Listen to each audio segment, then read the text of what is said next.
how to problem solve.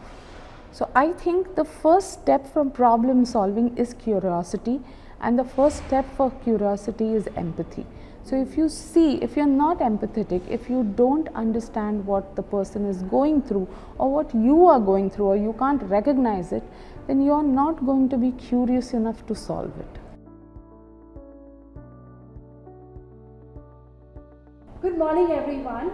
So today I'm with Akshada Kamat, who's the head of school at Vedanya International School, and you'll just notice through our conversation I love interacting with her, and that's because her views on STEM are very akin to mine. So it's very, very interesting. So I wanted to understand, you have a very unique approach here at Vedanya. It's as an educator I realized that how much of an impact STEM makes on our day-to-day lives and even in education. When we say transdisciplinary about the IB, it is across disciplines, and what connects us across disciplines is STEM. So I don't know if so this is just what I have discovered as a curriculum design person or as a head of school when I sit and design a curriculum with my teachers, and also when I look at the IB. So for the IB, data handling is a part of the research skill, but data handling is also math. Yeah, that's true. So if I'm doing research about anything, that means data handling comes into it, validation comes into it. A very interesting conversation that I had with a teacher a few years ago, and there was this concept called fair test, and they have been doing this for years together, that fair test. Yeah. And I asked them, I said, what is fair test? So she's saying, yeah, testing something fairly is fair test. What does fair mean? And I was appalled because fair test is a connotation in science which is used for a particular kind of testing. It has its own criteria, it has its own rules, and it has a check-in system. So a fair test is not a randomly used term for something that you're testing, but there are certain requirements of it and prerequisites of it. And a fair test can be applied anywhere. It can be applied in a social situation, it can be applied in a scientific situation, or it can be applied in a mathematical situation. And that is what the IB wants us to do. It wants us to see that connection between disciplines. And if I needed to guide my teachers, then I needed to know it myself. Wow. So this brings me to another point, basically. I love the way the camaraderie between the teachers is amazing, and their thirst for knowledge and learning is brilliant. I think, one, of course, you recruited right, and two, how do you build that kind of a culture? Because if I'm a parent, I would want to be to put my child in a school where the teachers are respected and they have this thirst for knowledge themselves. So how have you built that up? One basic principle in life, that the person standing opposite you is a human first. That's true. So you respect the human regardless of where they come from, who they are, or what they get onto the table.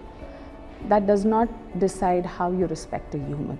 So that's the first point. But the second and most important point is that yes, I am involved in curriculum designing.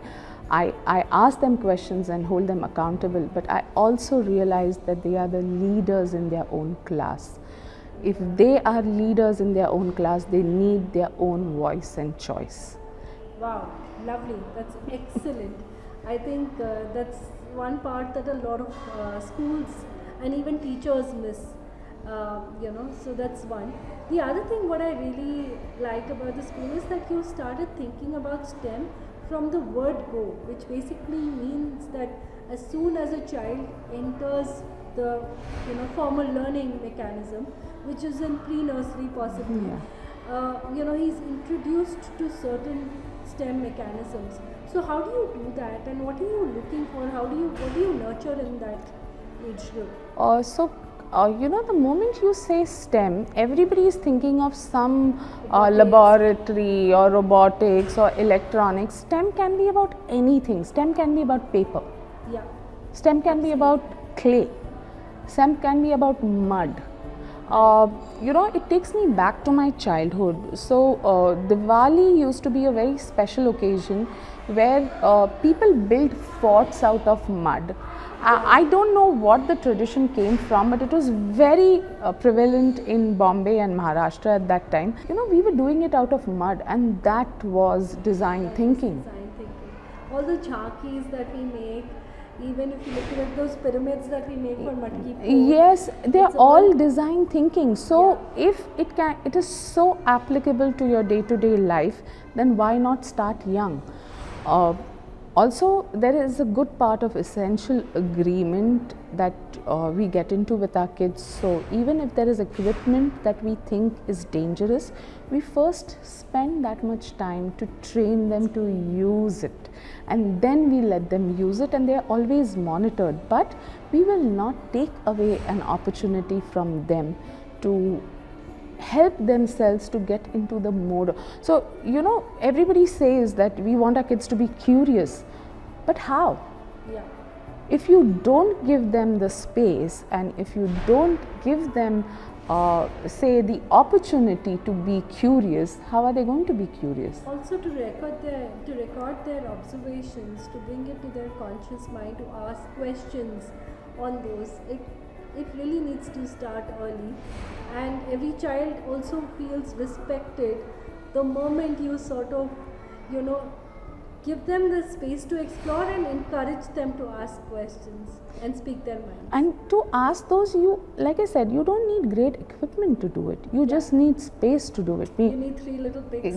Yes. So this was something that our lower prep did last year, and everything was brought together by them.